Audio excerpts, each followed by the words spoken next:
Modern world. Through engaging interviews with experts and members of the community, we provide a clear picture of what healthy masculinity looks like as an example for boys and girls. Our mission is to provide a voice for men, to help them navigate the challenges that they face and provide hope for a brighter future. So tune in and join the conversation on The Wrecking Trade. Together, we can make a difference in the lives of men and boys in the Cayman Islands.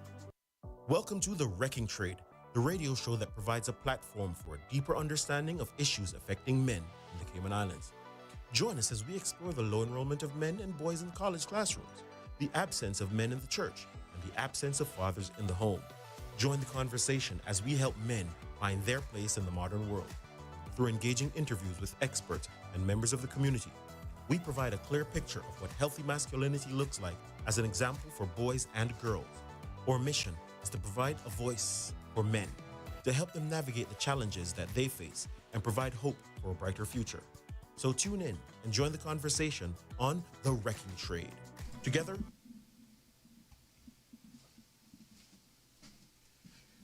you're listening to and watching The Wrecking Trade right here on Praise 87.9 FM and live on YouTube. For those of you joining us just now, today on The Wrecking Trade, we're having a conversation, or this is actually the start of a series of conversations on mastery. What does that mean? What we're looking at is this book from Robert Greene, and in it he says, the future belongs to those who learn more skill and combine them in creative ways. This is the only way to achieve mastery. I'm thrilled to actually have a friend of mine here in studio whose name is actually a brand in and of itself, who spent the last 40 years or 40 years of his life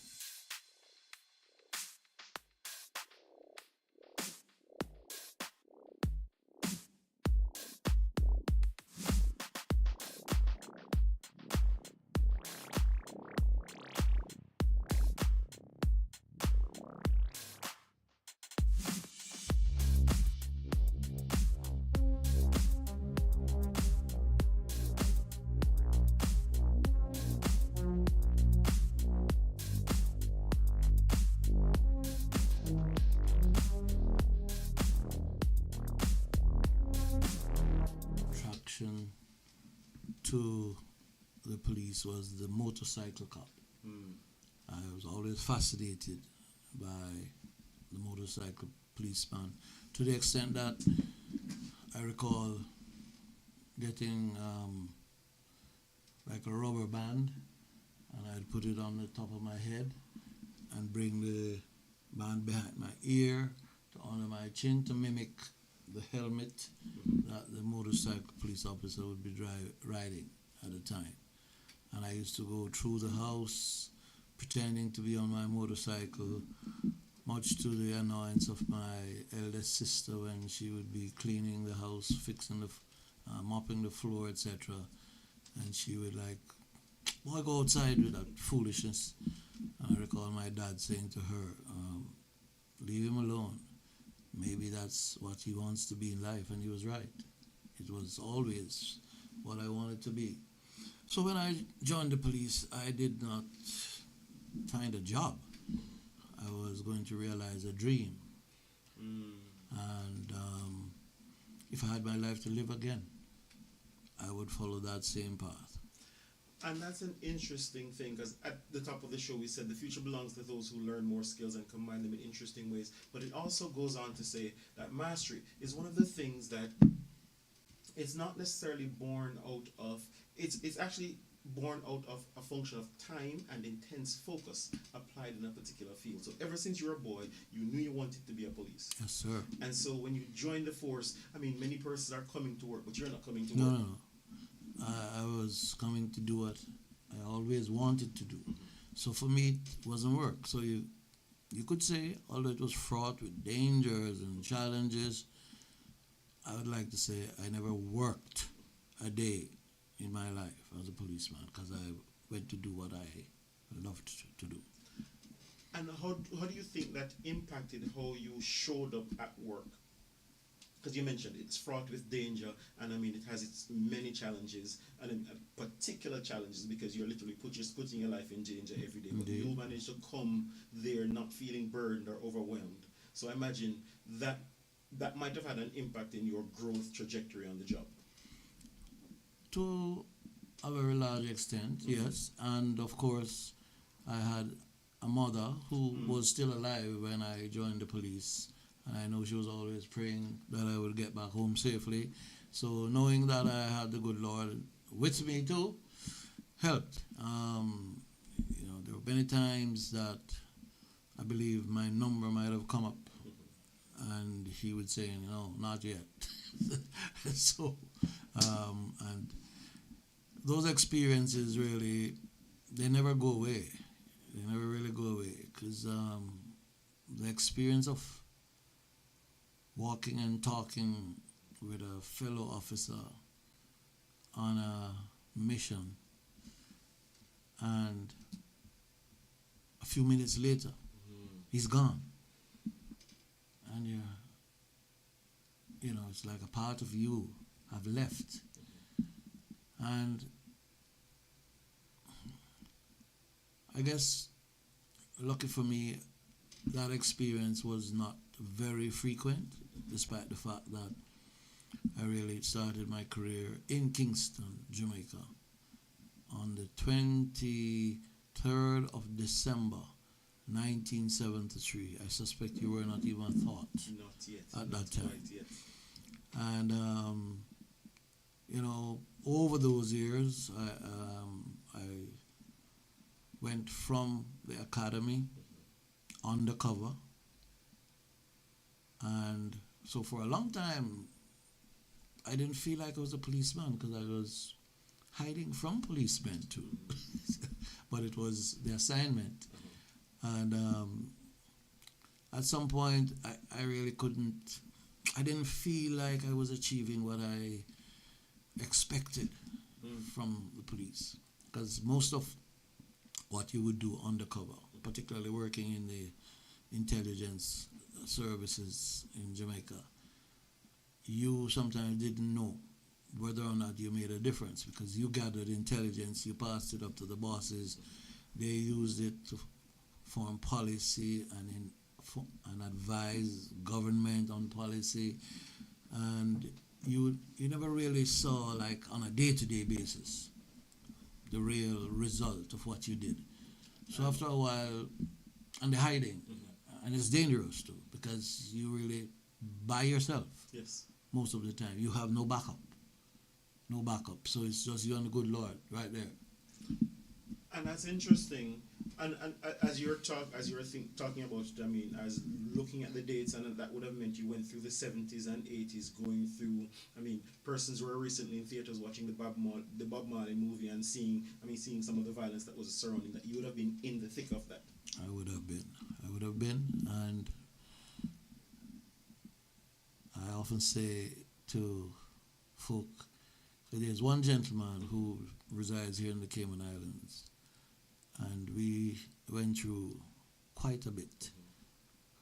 And I often introduce him to folks as the man who I walked through the valley of the shadow of death many times, several times. And when you've done that with someone, the bond that develops between you is closer than family. Because I regard him, even though I love my brother, this man is more of a brother to me than I would consider my blood brothers. Because when you've lived and died and survived together, it creates a sort of inexplicable bond that surpasses any familial ties or regular friendships that you could ever hope to encounter. Interesting, and a similar thing comes out when you look at the studies on soldiers who go to war and come back, they have that brotherly bond because you've been in battle together. It is real. Something. It is real. This is very powerful. But I want to go back to the idea. You're saying you started out, you're a boy, you are putting on pretend police officers' hats, and you know exactly what you want to do. But you get to a point where, one, you don't necessarily know the level of the work that you're doing, because hey, you're doing this thing, you're doing the intelligence, you're sending up to the bosses. I imagine they're not calling you back in the office and say, hey, we did this and this is what we're doing. No. So that's not going on.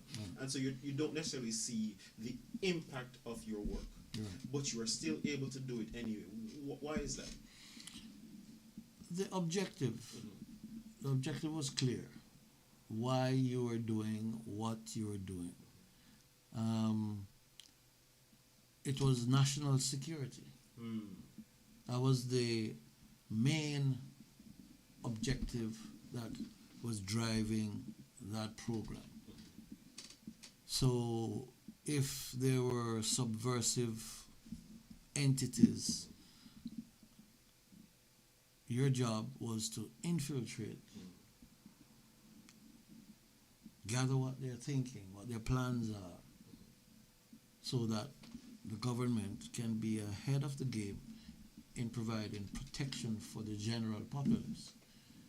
Because back in the day when I was doing that job, we had some real evil-minded revolutionaries. You know, I'll never forget one that called himself the Jamaica Peace Council. But all these guys talked about was guns and revolution and overthrowing the system. Didn't peace, sound very peaceful. No, peace was not that. Okay. And I remember being in one of their meetings, funny story, and one guy who was actually a lecturer at one of the major educational institutions in Jamaica at the time. And I recall him getting up in the meeting and saying, brothers, in order for this movement to succeed, we have to be on extra alert for the infiltration of secret police into our organization. Remember Chile, remember Argentina. The movement was defeated in those countries because of the infiltration of secret police. We have to be on guard.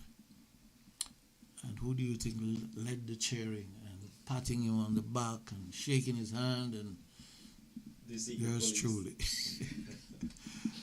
So it got dangerous at times, and like I say, you're on your own, so you just had to have the good Lord with you and your wits about you to come out.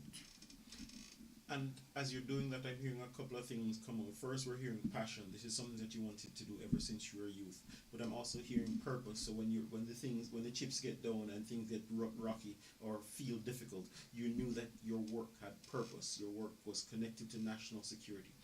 And to give it some context, this conversation looks at helping young men to find purpose, because that seems to be lacking these days. How do you find? Do you find? Yeah, to be honest with you, when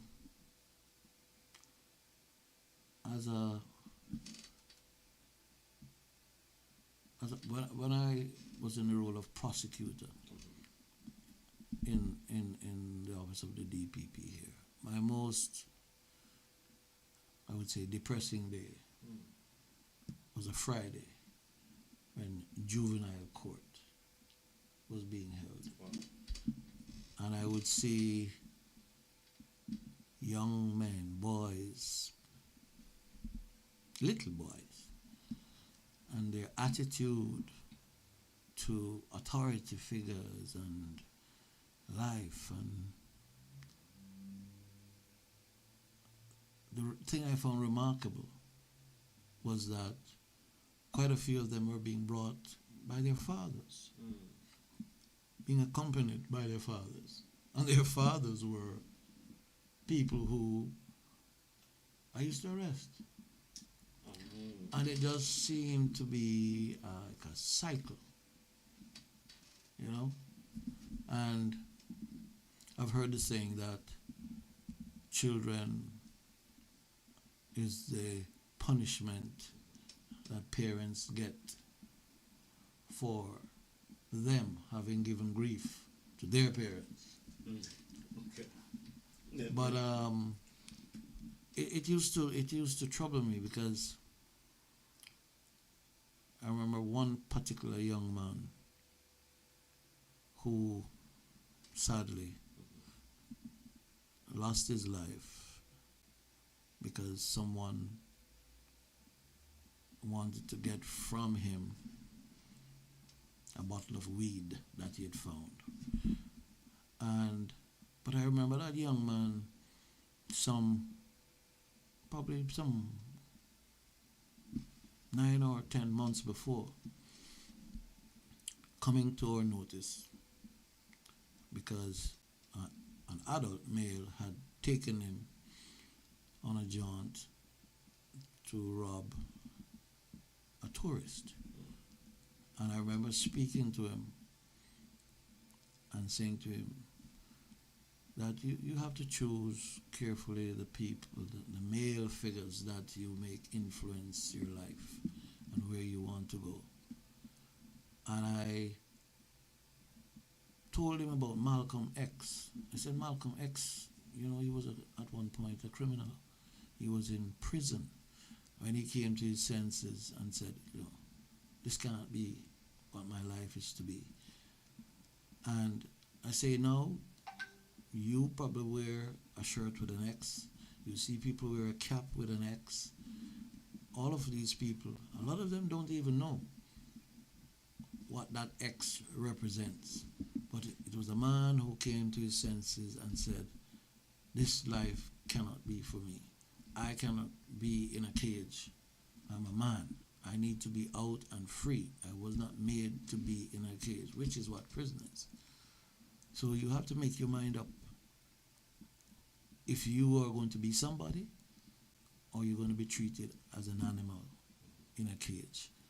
And I'll never forget, he said, Mr. Brady, I've never had anybody say to me that I can be anything. I've not had anybody say that I could be somebody. If I had a father, sir, to say to me what you're saying to me now, I wouldn't be in your office right now. But I said to him, it's not too late. You still can be somebody. Sadly, a few months later, he was gone. One of the most gruesome murders I've ever witnessed in my career as a police officer. If he had a doctor on his lap, he could not survive the injury that he received from the hands of another criminal. And I mean, hearing that story, it speaks to, as you're sharing that story, I can see the passion on your face, and it speaks to the question I want to ask you: how has your experiences, these things that you've gone through, shaped how you now live and practice law? Well, I've had the question asked: how did I make a transition from locking up people to now defending him? I said, I didn't make a transition. It was always about justice. Okay. I gave the same degree of concern for the victim as I gave to the man who was the offender. I used to tell offenders all the time, but for the grace of God, you are interviewing me for a crime. If I was born in your house, surrounded by your circumstances, surrounded by the people who, you interacted with each day, you could very well be the police and not me. So I'm not going to judge you. What I'm going to try to do is to assist you with seeing an alternative path so that crime is not the one that you find more attractive. Yeah? So some people saw the wisdom in what I was saying. In fact, there's a very successful businessman in this country who is not ashamed to tell folk that when I saw him on the street one night with a group of people, and I said to him, because I had never seen him before, the rest were regulars, and I said to him, I've never seen you here before.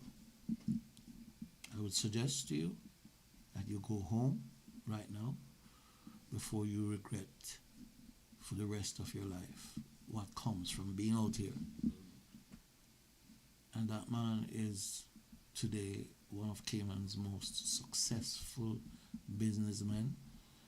In fact, he was telling my sons at a business after all, because they came to say to me that, Daddy, we met this man, and he was saying, you know, your father, when he was on the street, he refused to allow us to become criminals. He would always, yes, if we did wrong, we would go in, but he always had the advice to help us navigate not coming back there. And stories like that make you feel like, you know what, you made a difference. You made a difference in somebody's life. And that is really powerful. Being able to see a difference to what you said earlier, as in you were undercover and doing these things, gathering intelligence, but not necessarily seeing the impact. But there you were able to be one-on-one, connecting with potential criminals and maybe steering them in a different direction. Yep. If I were to jump back a little bit, what do you think was the most influential aspect of your upbringing that would have made you sitting on the interviewing side as opposed to being the criminal? I was lucky. My father was a Baptist lay preacher, and my mother played the organ in church. And of course, we found time as kids to be mischievous, do foolishness. But you always knew that if you were found out, there was a price to pay. And sadly, the admonition of do not spare the rod and spoil the child is now taboo. You know, I find it so disheartening when I hear that parents are prosecuted, not for murdering the child with beating, but offering correction, and not to the extent that you get a breaking of the skin or anything like that. But I think there is this new age thinking, and personally, I verily believe, and I am not a theologian, but I verily believe it is a plan of the devil. If the good Lord said, do not spare the rod and spoil the child, here comes an international universal system that says, do not hit the child. It will make him violent. One very famous American comedian, Sinbad, once said, they say, don't hit the child, don't hit the child. It'll make him violent. You teach him violence. Sinbad said, you know what? He taught me to sit down and pay attention and behave. And I didn't go to jail. He said, that's what it did for me. So it's a new way of thinking, but at the end of the day, ultimately, parents must respect and recognize that their children are deserving and as much deserving of the respect that they're expecting from the child. There are a lot of parents who think, oh, boy, sit down, you do what I say. And there's a way to get things done without taking that hard line where you're scaring the child. Scaring children, I do not think, has the effect that one would advocate for as being meaningful to their life. And I guess that speaks to the approach that you take when you're talking to these boys or when you're talking to these boys or potential criminals on the street, not necessarily looking to catch them in a crime, but to help them to grow, to help them become meaningful members of society. Exactly, and to avoid criminality, to point out to them the alternatives. One of the anecdotes I would use from time to time is, so you're young now, and everything is a game, and you're not taking responsibility for anything much. But think about when you come to a place in your life where maturity sets in, the foolishness of youth are no longer attractive, and you now want to settle down. And you do. And you become successful at your craft and what you do. So you're now a respectable member of society. And think about the person who you used to steal with and sell drugs with and smoke with. They did not manage to escape as you did. So you know now they're looking at you with a certain degree of envy. And they want to cut you down to size. Look at him going on like he's all that, and me and him used to smoke weed, or we used to steal. And I said, you don't want that to rain on your parade when you've now become a successful businessman, family man. And I often tell them the story about a judge in the United States who would have been the first black man on the Supreme Court. And what prevented his appointment? Somebody who, when they were in high school, piped up. We used to smoke weed. And then this opened up a whole new scrutiny on the man's history, and before you know it, they were coming up with all kinds of stuff. And I said, just think about it. An opportunity to be the first black justice in the Supreme Court literally went up in smoke, because it was just a smoke that started the whole domino effect. And okay, because we all make mistakes, we all have challenges, and we go through different things, and we definitely, what I'm hearing you saying is that you definitely don't want to install obstacles in your pathway to success. You know, you don't want to go out. If you can navigate away from something, I mean, that's what you want to do, as opposed to run headlong into sitting on the street side with boys smoking weed, right? But at the same time, how do we navigate past some of the challenges that would have beset us? Like, I might ask even you the question, what were some of the failures that you might have endured or gone through as a younger man that you've had to overcome to get to where you are?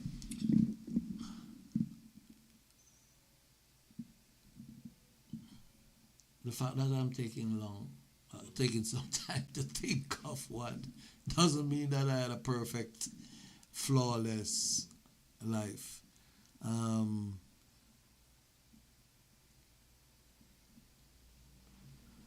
don't know. I wouldn't call it a failure. I wouldn't even call it a flaw. But compared to what we experience nowadays, people being just cold and indifferent and uncaring, if one were to say it is a failure, it is my, I wouldn't say inability, but my hesitance to write off even the most ungrateful people. Okay. I sometimes say, how, if that were me, I would be so grateful. But I've come to realize, Robert, that it is unfair to ask people to behave a certain way if they were never taught to behave a certain way. So I have pretty much parked to one side expectations of folk. If I meet you and you don't have any manners, you know, it's unfair for me to say I'm going to isolate you. I don't do anything for you because you don't have no manners. Without checking to see whether or not you got. Anybody ever taught you to say thank you or please? So I've gone to the place now where I'm not quick to say, yeah, I don't want nothing to do with you because you're so and so and so. Because, as I said, it's unfair to really ask somebody to be respectful and grateful and all of those things when probably all they ever heard was bad words and abuse. Even when they did something right, they didn't even know it because it was the same treatment. You know, if they did well at school, it wasn't, son, you did well. Oh, you know you better do well, or you know what would happen. You know, pouring water on the achievement. Awful. And I mean, I guess you got that. As I'm listening to your story, I'm hearing you talking about daddy Baptist lay preacher, mommy is playing the organ, so both parents are in the home, in the church, providing you with an example, and then also giving you accountability. You mentioned that, hey, if you, even though you may have gotten into trouble down the road, you knew that if it got back to mommy and daddy, you're in trouble. So there's a level of accountability there. As you're talking to some men or talking to some young men who didn't grow up with parents in the home, or parents are too busy, they may not necessarily have that level of accountability or example to be able to walk the path that you've walked to get to the place. So with that, you're able to give a certain level of compassion. Indeed. Right? Indeed. So when you look at that, and I mean, to also bring into place, you may have someone who's listening or watching and they're going, hey, I didn't have those examples and I've made some mistakes. And they're looking for someone to tell them something, to say, hey, I can get past this. And you know, people say you can get past this, but sometimes being able to show that I got past something helps to unlock something for them. So, I mean, even if you go back and think about, even in high school, primary school, was there anything that you might have done that you thought might have put your pathway to the police station, I mean, to being able to work in the police station, in jeopardy? Well, in high school, there was a gentleman. He was what they call the people who fool around with flowers, horticulturists. Something like that, right? And this man had the most attractive tangerine tree. And he was mean. He would not give a child one of those. I think that man probably counted them every day to make sure they were all there. And one night, me and three of my friends decided, okay, we're going to show Mr. Monteith that he's not all that. We're going to help ourselves to some of his tangerine. Yeah? And we did. And to add insult to that injury, we ate them right there. And left the skin right there under the tree. And next morning at assembly, the headmaster announced that Mr. Monteith has reported that someone stole tangerines from his tangerine tree. I'm hoping that none of the boys from your castle are involved in that. Of course, me and my friends, we were looking at each other and had that sly grin on our face because, you know, we had scored one against Mr. Monteith. No, that was theft. That was theft. In the country that's called predial larceny. The police lock you up for stuff like that. Yeah?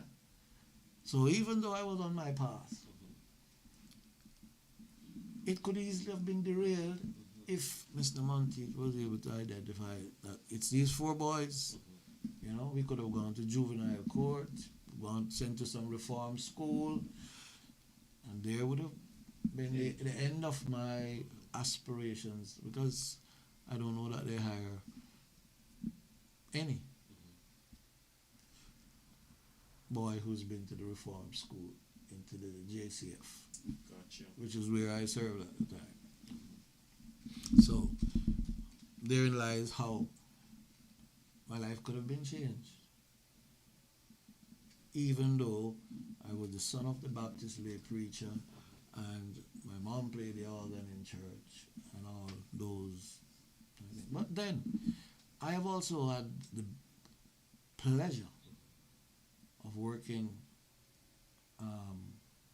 at the flying squad in Kingston with police officers who came from the ghetto, as they called, the inner city, where crime and violence is pretty much the order of the day. And when a young man emerges from that chaos and becomes a top flight detective, I used to find that so remarkable, and I respected that so much because, you know what? He might have had a mother and a father who said, boy, come in the house and read something and all of that.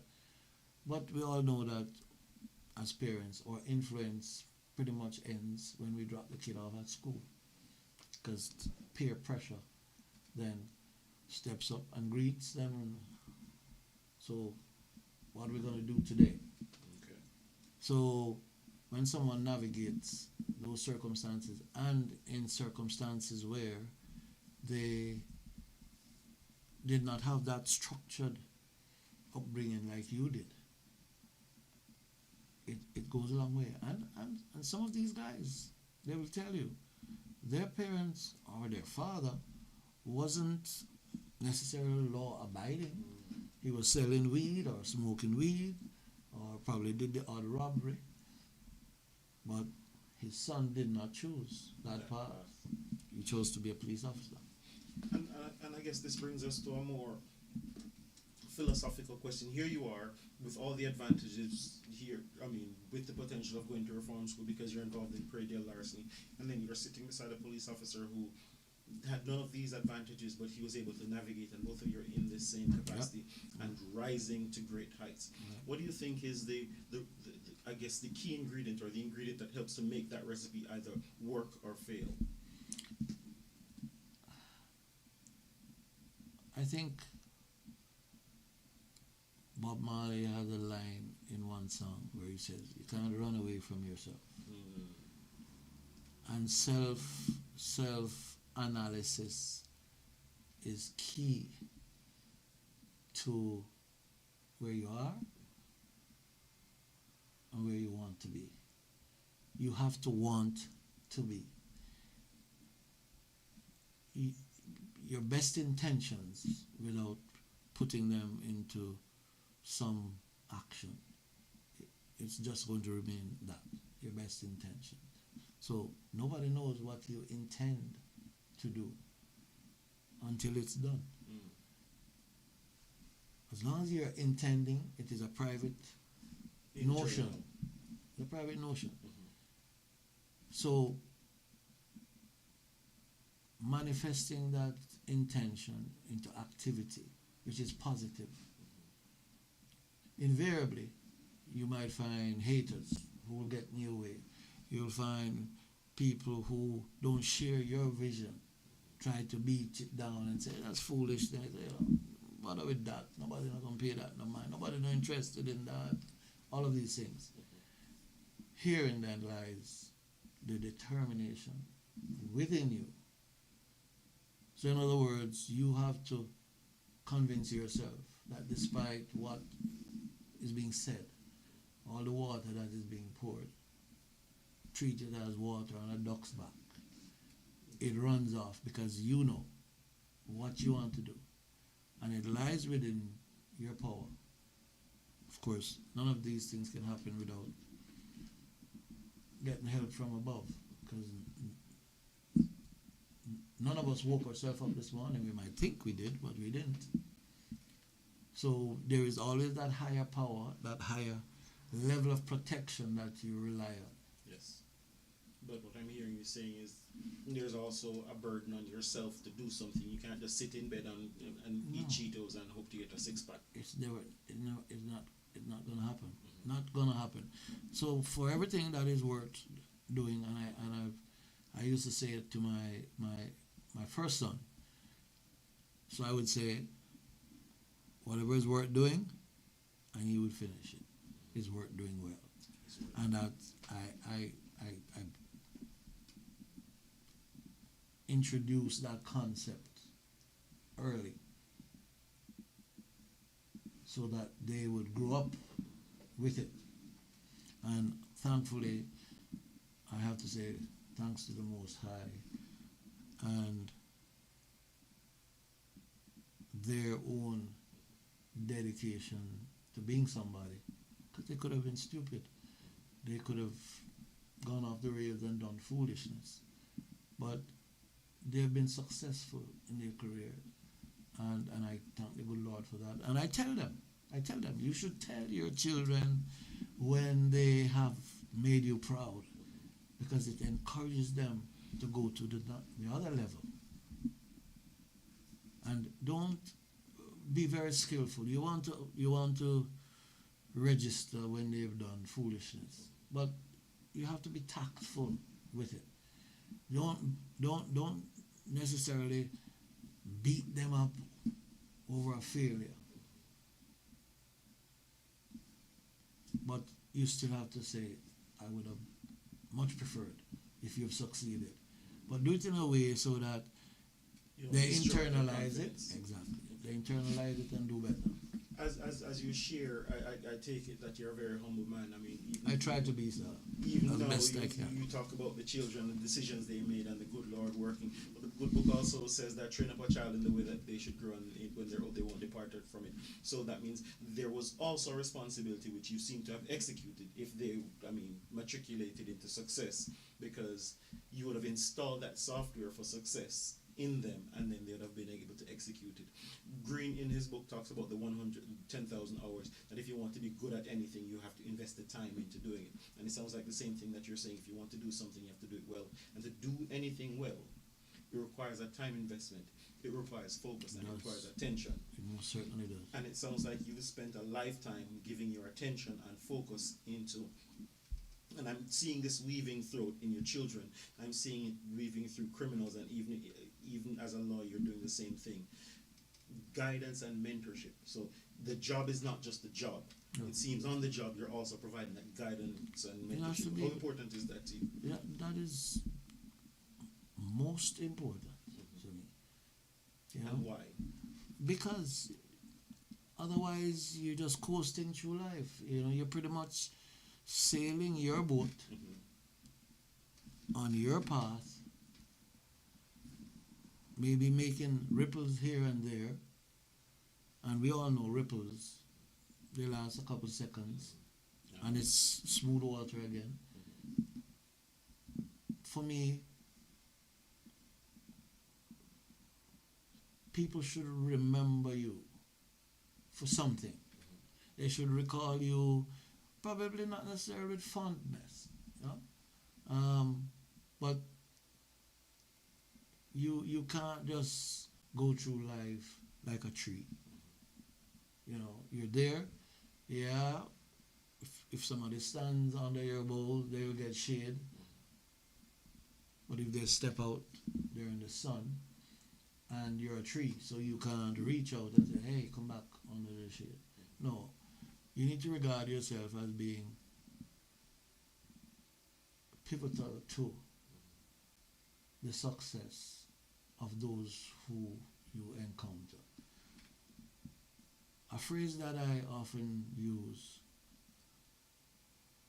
is that if you want to test true friendship, if you want to know if somebody is really your friend, check whether or not they celebrate your success. If somebody said they're your friend and they do not celebrate your success, go back to the drawing board. It's a good cue that they're there with you, but just so. Because it takes a certain person to celebrate the fact that Robert is now getting his master's. Man, what a thing. He's now going to be able to do all these things. Or Robert has gotten his house now, and it's a really nice house, and it's bigger than mine, and and he's driving a nice car too. And I'm genuinely happy for you. A true test of friendship, in my book, is a friend who will celebrate your success. Incredible. And as you look at friends, the people that you're surrounding yourself with, I guess that that test becomes very powerful. Hey, if your friends are not celebrating your success, then maybe they're not your friends. And I mean, if you see that, then you have an option to either offer them an opportunity to grow, or maybe you need to grow and leave them. It's the options that are open. Which goes back to that conversation where you were a police officer talking to these group of young men. You're seeing this young man. He is not of the same kind, or you didn't see him there before, and so he didn't fit in. Right. And so right there, he had an opportunity. Do I want to fit in here, or do I want to do something else? Exactly. And it sounds like doing something else. Doing something else was what he chose. And it was quite beneficial. And to this day, he will see me, and he will, if somebody is there, he will say, "This man put me on the right path. Put me on the right path." And it is good to get your flowers while you can smell them. Mm-hmm. You know, so it encourages you to keep doing that. Although, like I say, in fact, today I was saying to someone, I never do anything for anyone because I expect them to remember that I did something for you and you owe me one. No. No. In fact, I remember telling someone who I assisted in court, first time I saw the person in my life, but I got them a result that gave them a second chance to pursue the career that they signed up for, that they didn't just go to do a job. And I remember that person saying to me, "Mr. Brady, how much I owe you?" I said, "You do not owe me anything." He said, "No, but I have to pay you something." I said, "No, you do not have to pay me." As a matter of fact, if you pay me, you might cancel the check that's coming from upstairs. Right? The good Lord's going to say, "Oh, you got paid, so I don't need to give you nothing." So you cancel my blessing. So you don't owe me. And the person could not believe it. I've often said, I'll never be a rich lawyer. I was in court once and the judge said to this accused man, go speak to Mr. Brady. He's always helping people. I like, Your Honor, I am impressed. And I accept the endorsement, but ma'am, I have to pay bills. You have I bills have to pay stuff. But despite the fact that you have bills to pay and staff that you need to maintain, you do maintain them while simultaneously, like I said at the top of the show, that you are well known throughout the Cayman Islands, and that is part of what you're known for. Persons know or appreciate that they can come to you and the check is not going to be the first thing on your mind. That is true. That is true. And for that reason, I say I'll never be one of those very wealthy lawyers. But you know what? But the Lord has been every good time. Of course, I'm not in intensity right now with my feet up in the air. I often say to folk, I say, "How are you?" I said, "I feel good." Maybe a doctor might have a different view, but I feel all right. Yeah. And at the end of the day, I have this philosophy. Everything has value, but not everything has a price. Got you. And Everything I live by has that. value, but not everything has a price. Yes. Some things you just can't pay for. Some things you don't charge for, some things you don't put a price tag on. It is valuable, but it doesn't have to have a price tag on it. And pretty much that is how I live my life. And I'm not trying to impress anybody. In fact, I feel emasculated when I cannot offer the help that somebody really needs. You know? You might have heard of, and it might sound like a shameless plug, but Bread for Life. Bread for Life is a bakery that me and Michael Mighty started out. And the guiding philosophy to which we subscribe is that no one should walk into that establishment and the thing costs $2 and they have one and they leave hungry. No, not so. Should not happen. And primarily, I set that up because very often, folk would come to me and go, Mr. Brady, I can't find the school fee. The child is in third year in university. And I'm like, my goodness. My mind is a terrible thing to waste, as I say. And I am 72 years old now, right? I still have a mortgage balance to pay off. I have a 20-year-old son who is on the autism spectrum. So he's like 20, but he's really like 8. Yeah? And one of the things that drives my benevolent spirit is one day the good Lord is going to say it's time to check out. And just today I was saying to someone, I'm now into that realm of by reason of strength, because I was promised 70, which is 70. So I'm 2 years into in overtime. Yeah? But I think everybody should live in such a way that your children coming after you should be able to make some withdrawal from the deposits that you have made in the bank of life in the behalf of someone who needed your help. And I guess if we all live by that philosophy, then we all get an opportunity to pay it forward, and many will be blessed because of our name or because of the good will. Indeed. And on that note, I mean, one of the most powerful pieces of advice that I would have gotten in my own life is actually a throwaway conversation that you and I had. I mean, I remember I didn't necessarily used to think in terms of long term, in terms of, what do you call them? Long-term plans.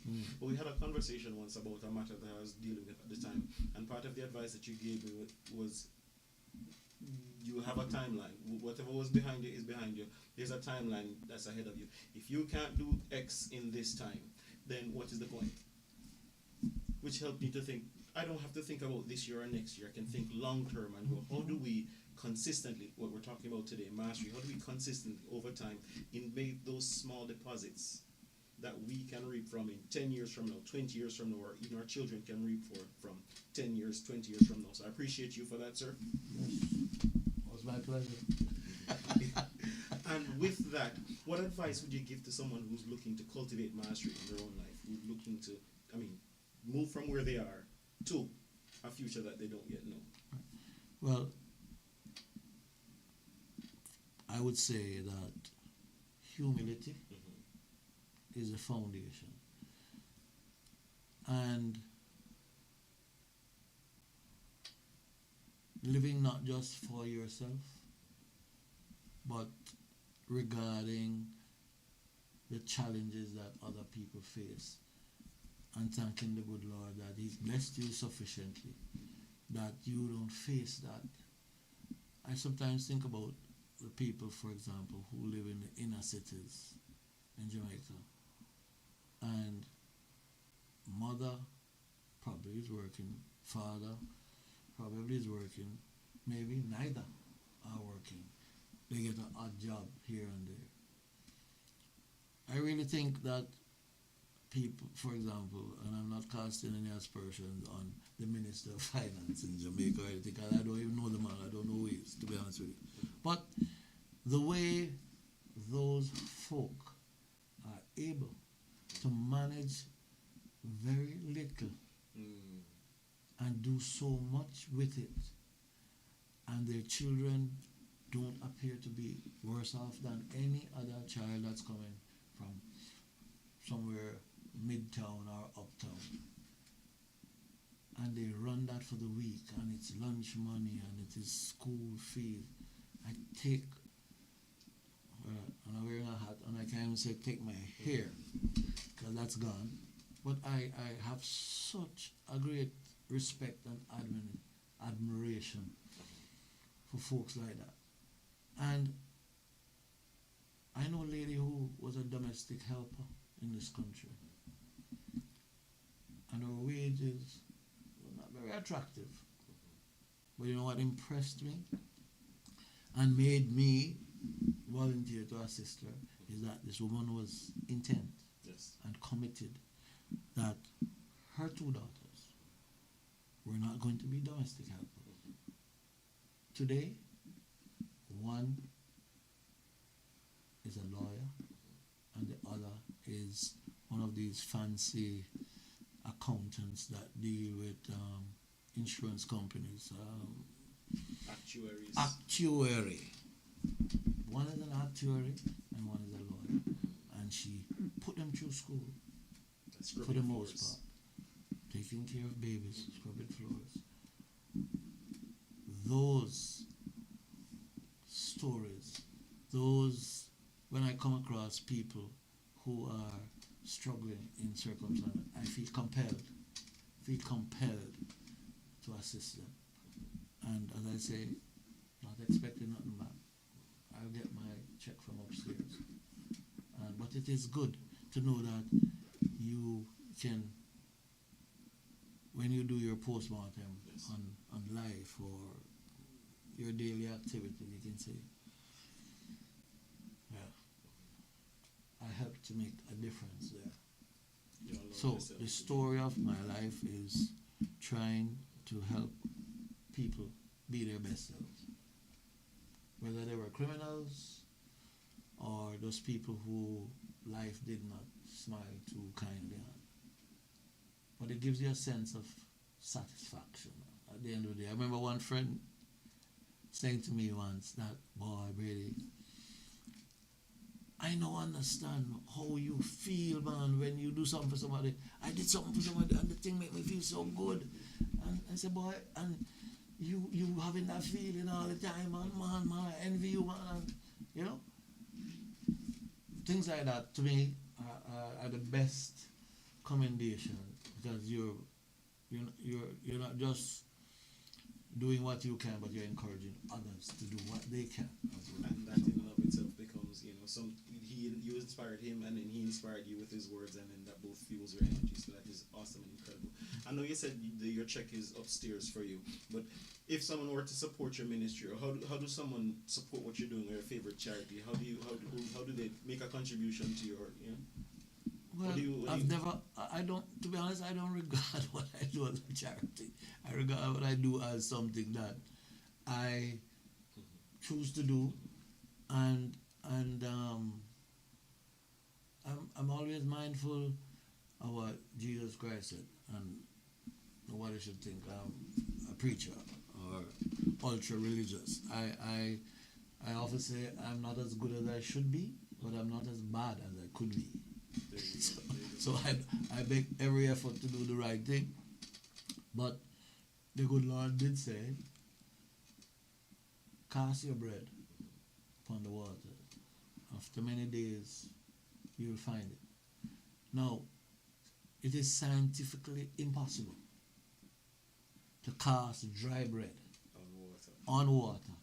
And you find it after many days, and it is not soaking with water and heavier than when you tossed it. Yeah? So, guess what? You tossed bread. What did you get back? Bread and water. Which is what is promised. Your bread and water shall be sure. You are truly a preacher. Your bread and water should be sure.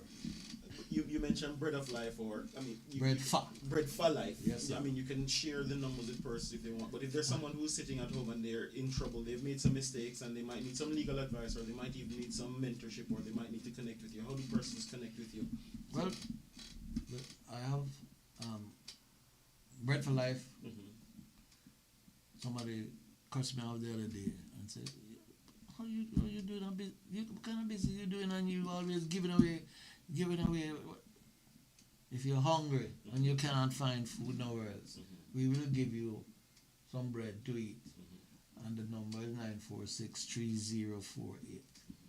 One more time for those in the 9463048. And if somebody is challenged with a legal problem, then we are 9463203.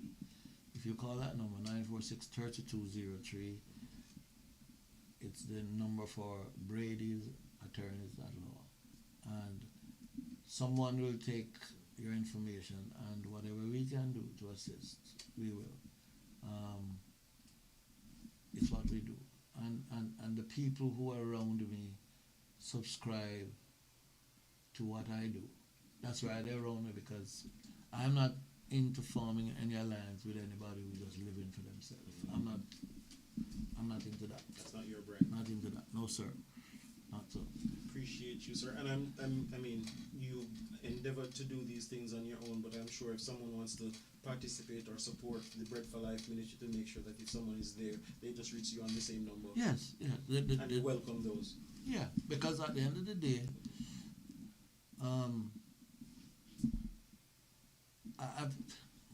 you're raising a concept in my head now, Robert, that I've never been about this Bread for Life initiative, about asking persons to do. No, it is just something That's a that passion me inside. and Michael Mighty decided we would do. And we've done it. And, you know, had an experience some time ago, because when I'm done work, I would go by the bakery, and I would, if there was stuff that was cooked that day,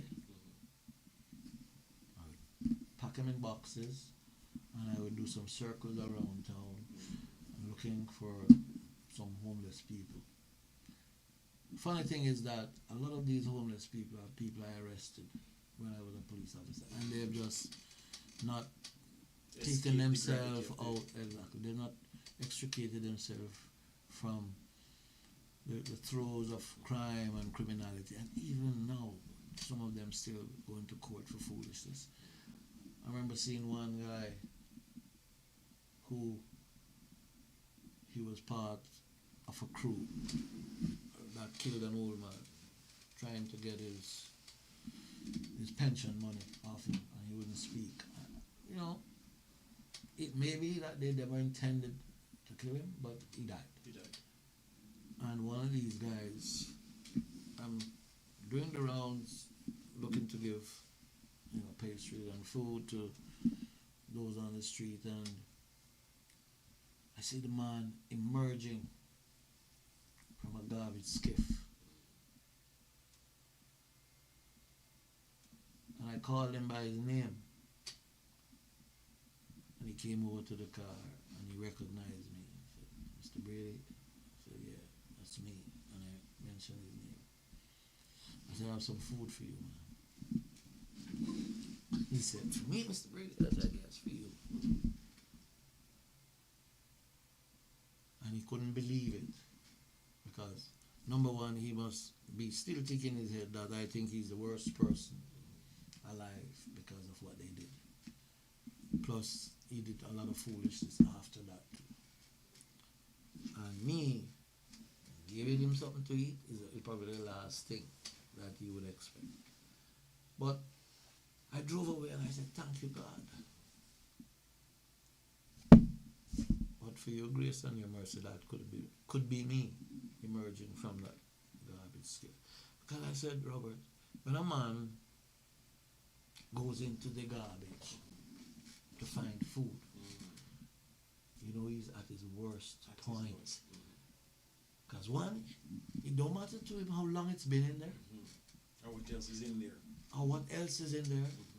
He just wants food. And he's going to, whatever he find there, he's going to eat.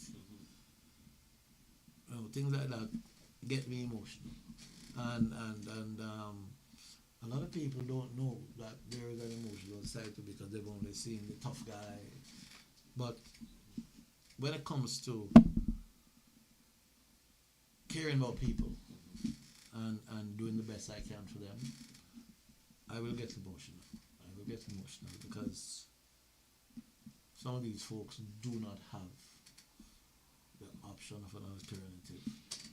And the good Lord did say, you saw me hungry, you saw me naked, you didn't give me no clothes, you didn't give me no food. There are folks who say, I don't give them nothing because they need to go look work and That's not no. I am going to err on the side of Give them extra.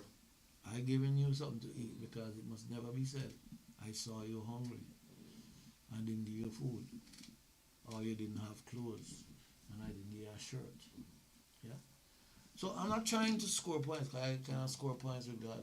I'm not that kind of guy. I will never qualify for the realms of pontification and theology and all that stuff. No, I will never claim to be anywhere qualified for those realms. But I'm going to do the best I can. Thank you for sharing. I appreciate you, sir. I appreciate your ministry. And I appreciate you being able to share your passion and being able to share that emotional side with us, to help us to see that the things that you do, that journey from where you were to where you are, pass through, seeing the advantages that you had, and now you're able to rain those on others, irrespective of whether or not they're able to rain back, or even if you're blessed here because you believe in a higher power and you give. And you give. So thank you very much. Right? Appreciate the conversation, sir. Appreciate the conversation. And if you have enjoyed this conversation on mastery, be sure to subscribe, like, and share. And remember, mastery is not a function of genius or talent. It's a function of time and intense focus applied in a particular field of knowledge. Mastery is within you. Embrace the journey. Until next time, this has been The Wrecking Trade. I'm Robert Lynch.